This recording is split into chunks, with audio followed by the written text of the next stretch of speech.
Hola a todos, mi nombre es Diego Álvarez, yo soy asistente de la Cátedra Otorrinolaringología del Hospital de Clínicas. Y la idea era retomar con la clase de urgencias en otorrino, donde vamos a cubrir ahora las principales urgencias de la esfera otológica y rinosinusal.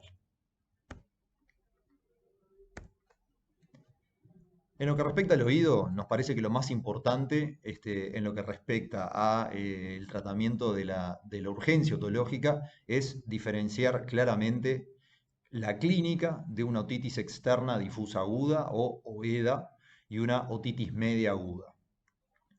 La otitis externa clásicamente se presenta como una otalgia. eh, como síntoma principal es lo que fundamentalmente refiere el paciente dolor de oído. Puede existir además un poco de otorrea, pero es clásico y tiene una alta sensibilidad, sobre todo ya en el niño grande, en el adolescente y por supuesto en el adulto, el dolor a la movilización del pabellón auricular. Si el paciente se presenta con otalgia y dolor a la palpación del trago, dolor a la movilización del pabellón auricular, esto, hasta demostración de lo contrario, es una otitis externa, ya que la otitis media aguda no duele al traccionar el pabellón. Existe en general un antecedente de baño de inmersión, ya sea en piscina, en aguas termales o en la playa, por lo que este tipo de infecciones además tienen un componente estacional, se ven sobre todo en las épocas cálidas del año. A diferencia de la otitis media aguda, que al tratarse de una infección respiratoria, se ve fundamentalmente en las épocas frías del año, donde aumenta la incidencia de patología respiratoria.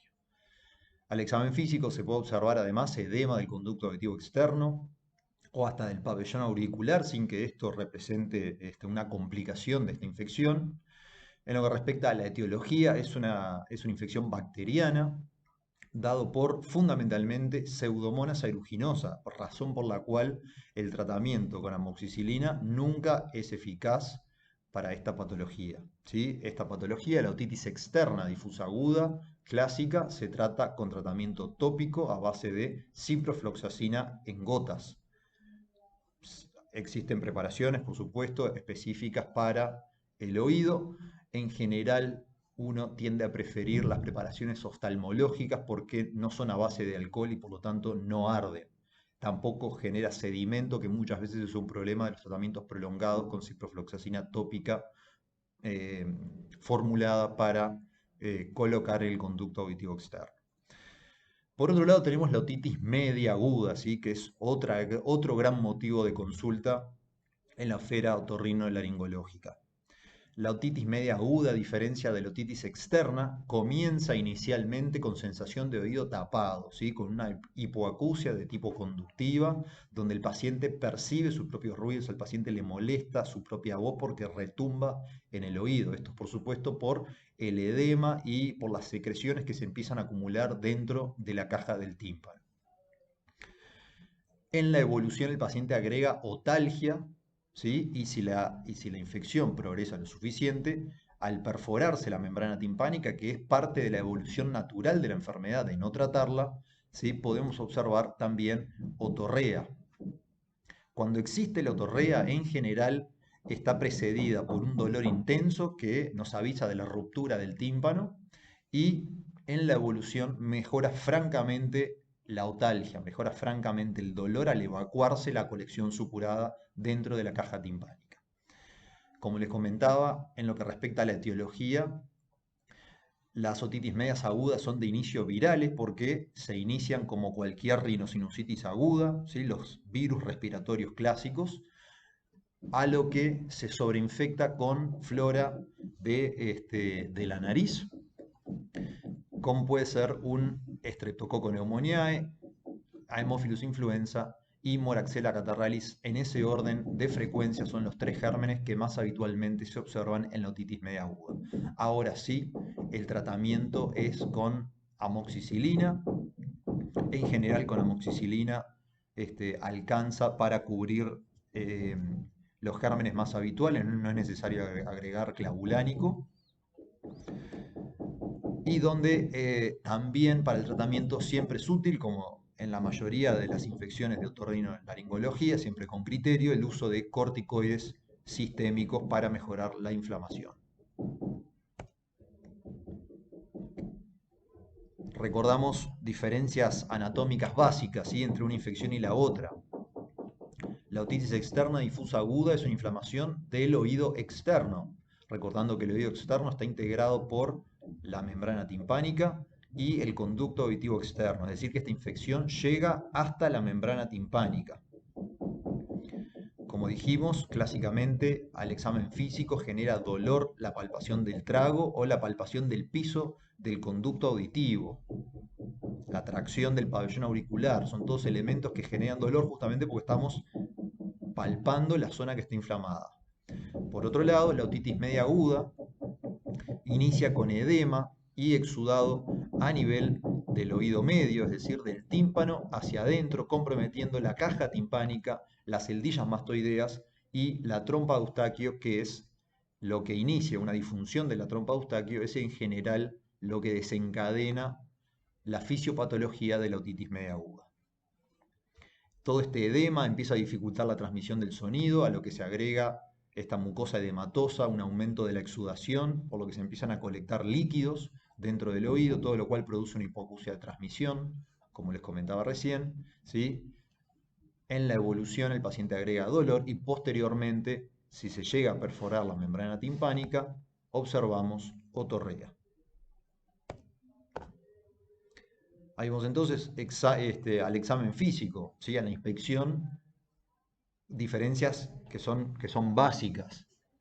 Vemos entonces en la otitis externa difusa aguda un pabellón auricular con restos de otorrea, es bien clásico ese resto pegajoso. Vemos que todo este sector próximo al conducto auditivo externo está bien edematoso, está congestivo, ¿sí? Y si uno intenta realizar una otoscopía, lo que se va a encontrar es con esto, es con un conducto relativamente cerrado, al paciente le genera mucho dolor la maniobra, ¿sí? Y si logramos de a poco, ir dilatando el conducto, tenemos que observar en el fondo una membrana timpánica íntegra.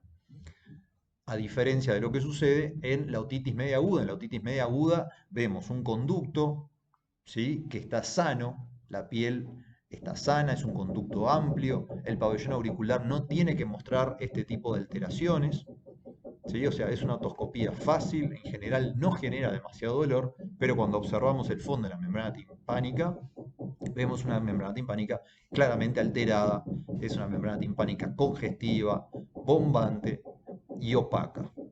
Por definición, toda otitis media aguda es una otomastoiditis aguda, ya que, como dijimos recientemente, la mastoides es una parte indivisible del oído medio, por lo cual una infección del oído medio abarca todos los sectores del oído medio y no lo abarca sectorialmente, de la misma forma que una sinusitis aguda, por definición, es una rinosinusitis, una rinitis aguda, mejor dicho, es una rinosinusitis aguda sin que ello implique nada más que eso. Ahora bien, las complicaciones de la otitis media aguda surgen cuando la infección progresa más allá de los límites anatómicos de la mastoides. Y es así que se pueden clasificar en temporales e intracraneanas. Dentro de las temporales destacamos al absceso superióstico, los abscesos con extensión hacia el cuello de Bezold y de Mauret, la parálisis facial periférica por compromiso del nervio facial en su porción timpánica y la laberintitis cuando la infección progresa hacia los conductos semicirculares. Por otro lado, tenemos las complicaciones intracraneanas, que en general se dan por soluciones de continuidad a través del tegmen timpani o por vía venosa, donde tenemos, por supuesto, a la meningoencefalitis aguda y a los abscesos intracraneanos como las complicaciones más temidas de la otitis media aguda.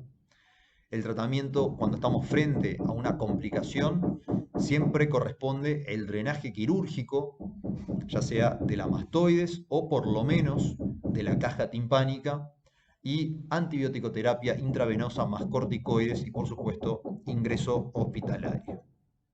En la imagen de la izquierda, entonces, observamos la típica imagen del examen físico de un absceso subperióstico, donde se observa borrado el surco retroauricular, el pabellón auricular está desplazado hacia adelante por esa tumoración retroauricular a nivel de la mastoides, donde ya cuesta palpar los relieves óseos normales de esta estructura y vemos una tumoración fluctuante ya con signos fluxivos a nivel de la piel. Esta tumoración, por supuesto, hay que drenarla y en la imagen de la derecha vemos cómo una vez realizada la incisión a nivel retroauricular sale abundante contenido purulento. Los otomatomas no tienen nada que ver, pasamos a otro capítulo, no tienen nada que ver con la otitis media aguda. Esto es una patología traumática del pabellón auricular, donde en general los traumatismos son heteroinfligidos o autoinfligidos en aquellos pacientes con patología psiquiátrica. El otomatoma corresponde a una colección justamente de sangre entre el fibrocartílago del pabellón auricular y la piel. Ese espacio es fundamental ya que el fibrocartílago se nutre por difusión a través de los tejidos supra y subyacentes, recordando que el fibrocartílago no posee vascularización propia. ¿Sí? Es fundamental la detección y drenaje a tiempo de esta entidad, ya que de otra forma la evolución natural de no drenarse lleva a la necrosis del cartílago y la oreja termina en una oreja oreja en coliflor, oreja de boxeador, oreja de rugbyista, como se ve en la imagen abajo a la derecha.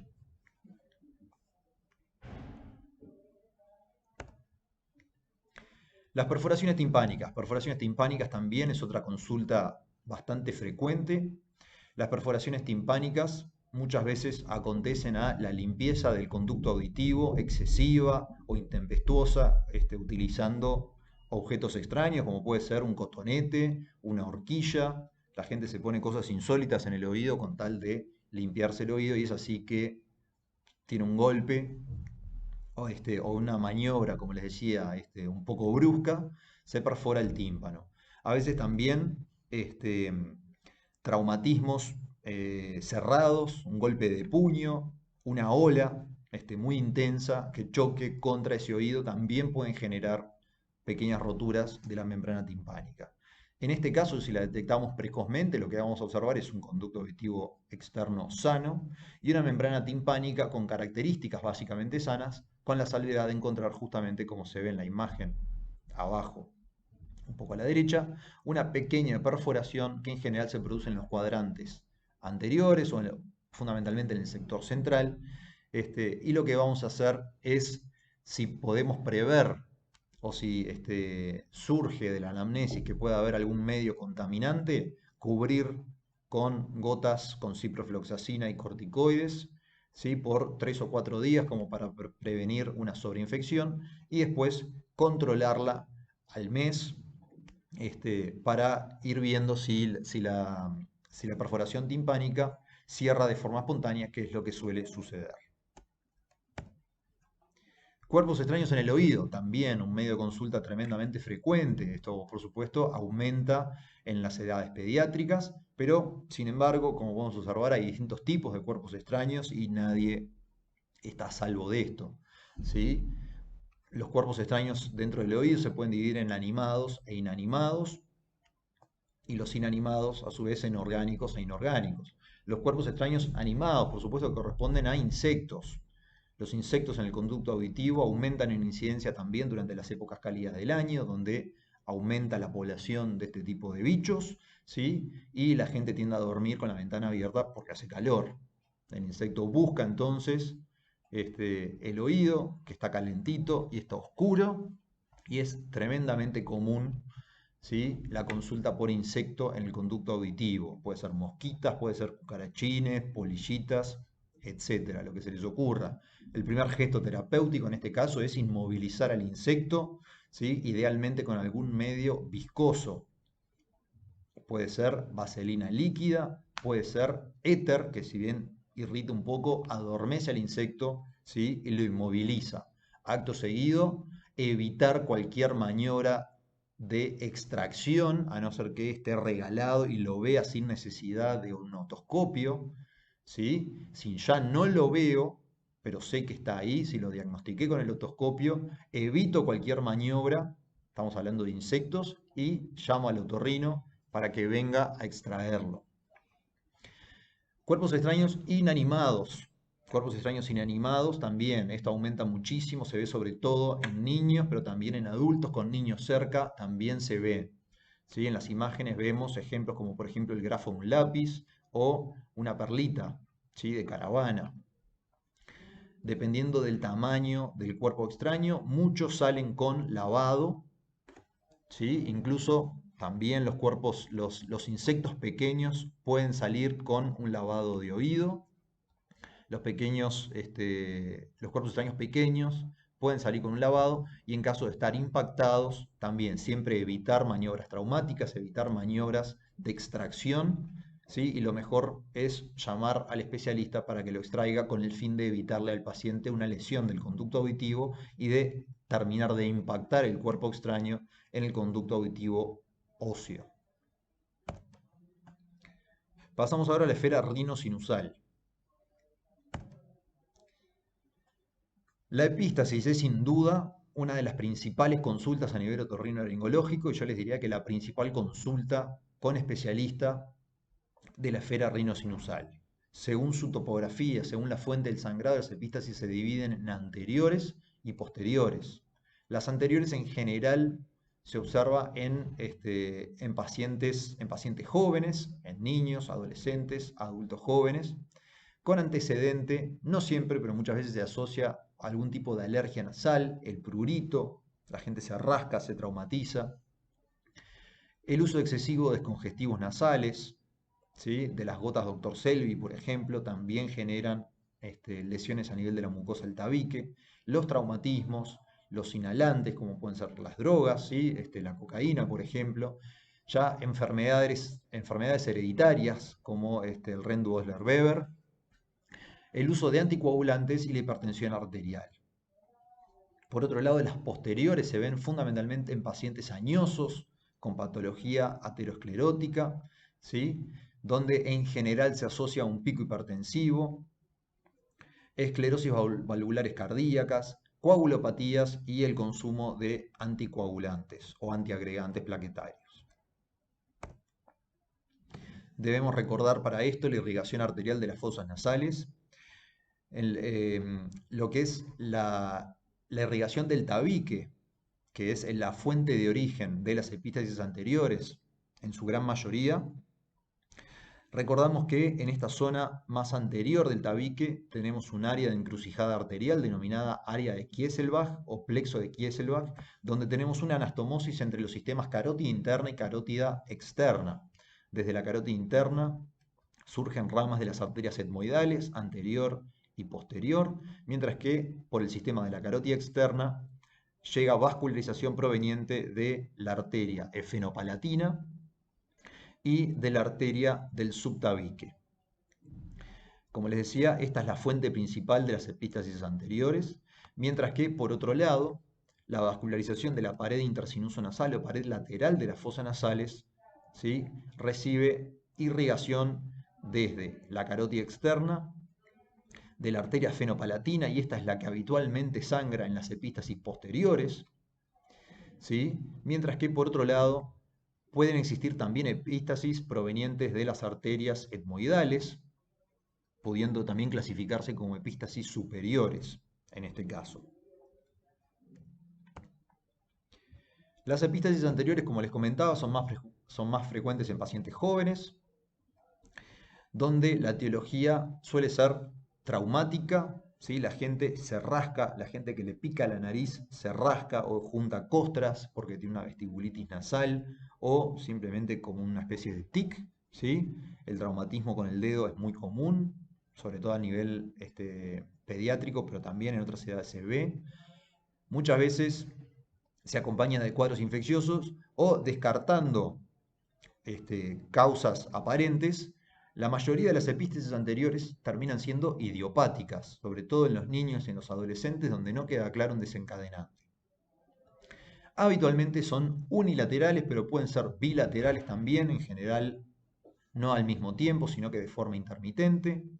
Y felizmente la mayoría se ven con la compresión de la zona. Estamos hablando de plexos vasculares que uno puede llegar a comprimir, uno observa perfectamente a través de la rinoscopía anterior, con un espéculo de nariz, uno ve el área de Kieselbach con vasos tortuosos, vasos ingurgitados, siendo estos los causantes de la mayoría de estas hemorragias. A diferencia de las epístasis posteriores, en las epístasis anteriores no hay repercusión hemodinámica ni hematimétrica y el tratamiento en general consiste, primero como primer gesto terapéutico, la compresión de la zona. Uno tiene que lograr una buena compresión de la pirámide nasal, no de los huesos propios, porque comprimiendo el hueso no logra absolutamente nada. Debo comprimir la pirámide nasal, una buena compresión durante 10 minutos, recordando que estamos frente a un sangrado arterial, estos no son sangrados venosos. En caso de no ceder el sangrado con una buena compresión, se puede proceder en el momento o en la evolución a una cauterización química con nitrato de plata o ácido tricloracético. Se topica directamente los vasos que quiero cauterizar. Y en caso que estas medidas no sean eficaces, el grado máximo del tratamiento para las epístasis anteriores es el taponamiento nasal anterior con mechas de gasa. El taponamiento nasal anterior se realiza utilizando una pinza en bayoneta, como se ve en la imagen, un rinoscopio, y lo que hago es llevar mechas de gasa, ¿sí?, por el piso de la fosa nasal y a modo de empalizada ir trabajando desde el piso hacia arriba con el fin de taponear con mechas de gasa la fosa nasal correspondiente. Así es como queda entonces el paciente después de un buen taponamiento nasal. Se pueden hacer uni o bilaterales, dependiendo de la magnitud del sangrado o de la presencia de bilateralidad o unilateralidad. ¿Sí? Ahí están las mechas entonces, la pirámide nasal necesariamente queda deformada con un taponamiento nasal bien hecho y esto lleva una bigotera y el taponamiento nasal se deja durante unos 4 o 5 días, el paciente se va de alta a domicilio y se hace una antibioticoterapia profiláctica con el fin de evitar una sinusitis. Las epístasis posteriores se presentan más habitualmente en mayores de 40 años, donde habitualmente existe una causa predisponente, ya sea un pico hipertensivo, el uso de anticoagulantes o antiagregantes plaquetarios, y donde existe un claro predominio del sangrado posterior. El paciente en general comienza con sensación de estar tragando sangre, ¿sí?, con un corrimiento posterior que cuando aumenta la cantidad del sangrado, ¿sí?, empieza a salir por delante. Si el sangrado lleva horas o días, puede haber repercusión hemodinámica. Estos sangrados característicamente comienzan como una gota, ¿sí? El paciente empieza a referir con un pequeño sangrado, a los días se hace de mayor cuantía, aumenta el volumen del sangrado, puede parar espontáneamente, el paciente piensa que está curado, que está bien, y a los días o incluso a la semana reinstala el sangrado, ahora sí mucho más abundante. Y esto es clásico de la epístasis posterior, la secuencia gota, gota, mancha, chorro. El tratamiento de estas epístasis, a diferencia de la epístasis anterior, no podemos llegar a comprimir la zona, estamos hablando de un sector bien posterior en las fosas nasales, obviamente las medidas compresivas no son eficaces para este tipo de epístasis, ¿sí? La primera maniobra es intentar lograr un taponamiento posterior, que ahora vamos a ver cómo se hace. Y si estamos en un centro de tercer nivel con especialistas de guardia, ¿sí?, lo que queremos lograr y lo ideal y el gold estándar en el mundo es lograr la cauterización endoscópica de la arteria efenopalatina en cuestión de las primeras 24 a 48 horas. Esto reduce mucho los tiempos de internación y el paciente puede retomar sus tareas habituales mucho más rápidamente. Estos son los materiales que clásicamente se usan y se han usado para los taponamientos posteriores. Tenemos el tapón nasal de gasa, que es como lo más clásico, ¿sí?, para lo cual hay que usar una sonda Nelaton para lograr introducir el tapón de gasa por vía retrógrada, por cavidad oral, orofaringe y terminar impactándolo en la cobana. Esta es una maniobra tremendamente reflexógena, por lo cual hay que sedar al paciente directamente, realizarlo en bloque quirúrgico. ¿Sí? Felizmente para el paciente, los taponamientos nasales posteriores con mecha de gasa ya prácticamente han caído en desuso. Otro de los implementos que podemos utilizar como maniobra de salvataje, que esto está en cualquier puerta de emergencia, es la colocación de una sonda Foley por la nariz. Se coloca la sonda Foley y se observa salir la punta por detrás del velo del paladar a nivel de la orofaringe. Se insufla con agua, se insufla con suero, no con aire, porque no están diseñados para cargar aire. Estas sondas necesitan cargar suero para que mantengan la presión, ¿sí? Y una vez que la cargo, tracciono de la sonda Foley hacia afuera para impactarla en la coana. Esto además lleva un taponamiento nasal anterior con gasa a modo de estabilizar la sonda. Otras sondas que se usan con un propósito un poco más específico son las sondas, las llamadas sondas camello, ¿sí? Por la doble joroba. La primera joroba cubre el sector anterior y la segunda joroba cubre el sector posterior. Ahí la vemos insuflada, se imaginarán que esto es tremendamente cómodo para el paciente tener esto inflado dentro de la nariz, pero como les decía, lo ideal es, si dispongo de esto, lo uso para resolver el problema, yugular el sangrado y esperar a que idealmente el otorrino logra resolver esta epístasis, ¿sí? En un bloque quirúrgico, que eso es el escenario ideal.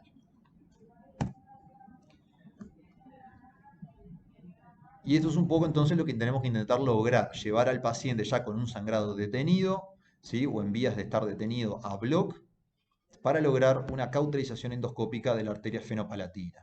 Lo que se hace es, estamos observando una fosa nasal izquierda, este es el cornete medio, este es el cornete inferior, ¿sí? El marco coanal está acá atrás, se labra un colgajo mucoso en el sector posterior, ya por detrás del seno maxilar, que es la zona de la arteria fenopalatina. Labramos un colgajo entonces.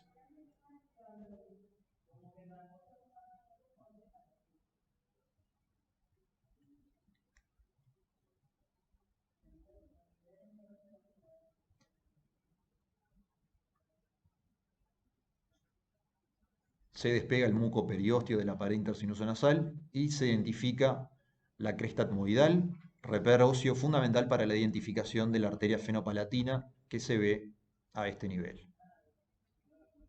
Acto seguido, una vez identificada la arteria fenopalatina, vamos a ir a cauterizar la misma con una pinza de endoscopía o con una pinza bipolar.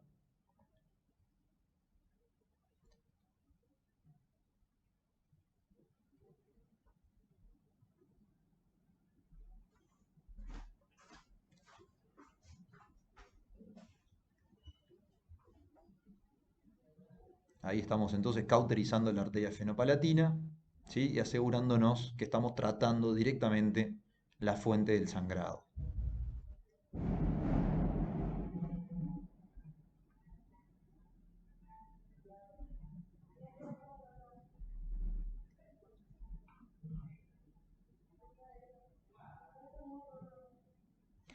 Luego de esta intervención, el paciente se retira de sala de cirugía sin ningún tipo de taponamiento nasal, respirando por la nariz, pasa a una sala de medicina general, ¿sí? De internación, donde permanece 24 horas para controles, y si al otro día está todo bien, el paciente se puede retirar a su domicilio, y ya a los pocos días estar retomando su trabajo.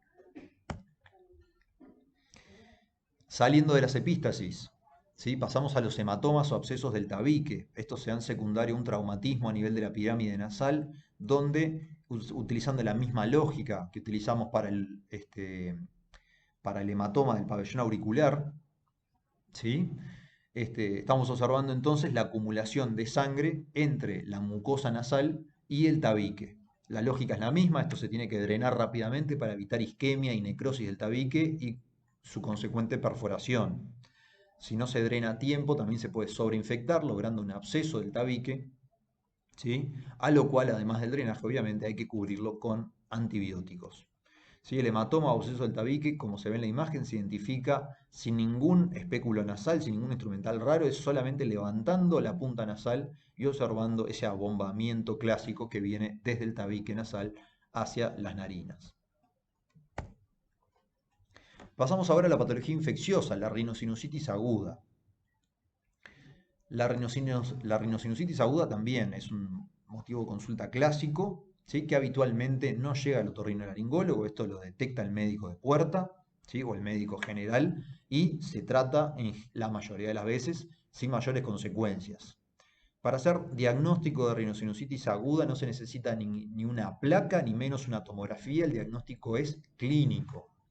Tenemos síntomas mayores que son necesarios que por lo menos uno de estos síntomas mayores esté para poder hacer diagnóstico clínico, que son la obstrucción nasal y o rinorrea, más la presencia de algún síntoma menor, como puede ser la sinusalgia, la hiposmia, una cefalea frontal, ¿sí? O fiebre, ¿sí? Como les decía, entonces el diagnóstico es clínico y no se requiere de ningún examen paraclínico para hacer diagnóstico de rinosinusitis aguda. En general, al inicio, como todo lo respiratorio alto, son infecciones virales, ¿sí? Son infecciones virales. Se sobreinfectan en la evolución con el Streptococcus pneumoniae, la Haemophilus influenzae y la Moraxella catarrhalis, los mismos gérmenes que causan la otitis media aguda, ¿sí? Recordando que la otitis media aguda también se puede pensar como una infección, ¿sí? De un seno paranasal alejado, como lo es el oído medio. El tratamiento entonces, en función de la severidad de la infección o de la sintomatología que presenta el paciente, se puede realizar simplemente un tratamiento tópico con descongestivos nasales, con lavados con suero, ¿sí? Con antiinflamatorios, sin necesariamente llegar a los antibióticos. Si vemos que la cosa no mejora o que ya el paciente de inicio se encuentra muy sintomático, con una sinusalgia clara, podemos ya iniciar tratamiento antibiótico de primera línea es la amoxicilina sola, también no es necesario agregar un inhibidor de las betalactamasas.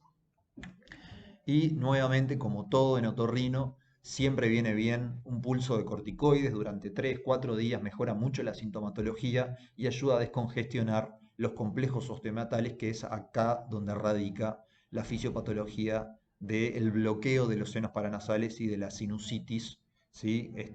Como tal, es decir, la infección propia con colección y pus de los senos paranasales. Todos los otros tratamientos que quieren hacer, tratamientos caseros, inhalación de vaos, con vaho de vapor, eh, mentol, todos los tratamientos caseros en general están bien, no está demostrado que sirvan especialmente, pero generan muchas veces mejora también sintomática. Las complicaciones de la sinusitis aguda, estamos hablando ya de un germen más virulento o una infección que no es tratada a tiempo o con un esquema de antibiótico incompleto o con el antibiótico no indicado, ¿sí?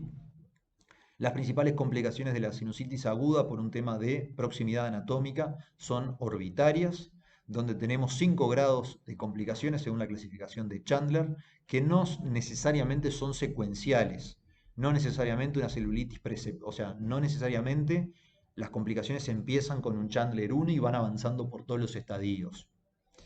Los estadios más leves, la celulitis preseptal y la celulitis orbitaria, podrían ser tratables desde el punto de vista médico, pero hoy en día, dados los avances y la facilidad relativa que existe para la endoscopía nasal de material y, bueno, y de técnicas, lo más recomendable es, obviamente, ingresar al paciente, cubrirlo con antibiótico de amplio espectro intravenoso, corticoides sistémicos y llevar el paciente a bloc en las mejores condiciones y realizar una meatotomía media, es decir, una descompresión del meato medio, que es donde suele radicar el bloqueo de los principales senos paranasales que se ven afectados en la sinusitis, que son el seno maxilar, las celdillas etmoidales anteriores y el seno frontal. El Chandler 2 es la celulitis orbitaria, ¿sí? Donde ya el compromiso de los párpados es más importante y ya puede existir algún grado ya en general existe mucha quemosis conjuntival, ya hay afectación de los tejidos periorbitarios.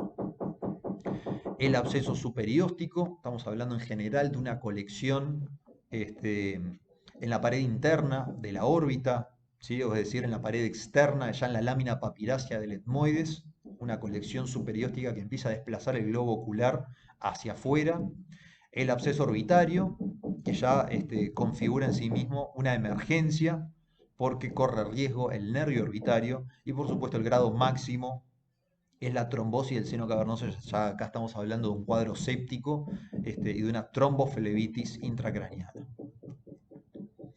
Todos estos últimos estadios son de resolución quirúrgica, ¿sí? Y bueno, y dependiendo justamente de dónde se encuentre el absceso, las distintas técnicas que se van a utilizar, pero en general todo siempre termina o todo siempre lleva una meatotomía media con el fin de abrir y permeabilizar las vías de drenaje de los senos anteriores.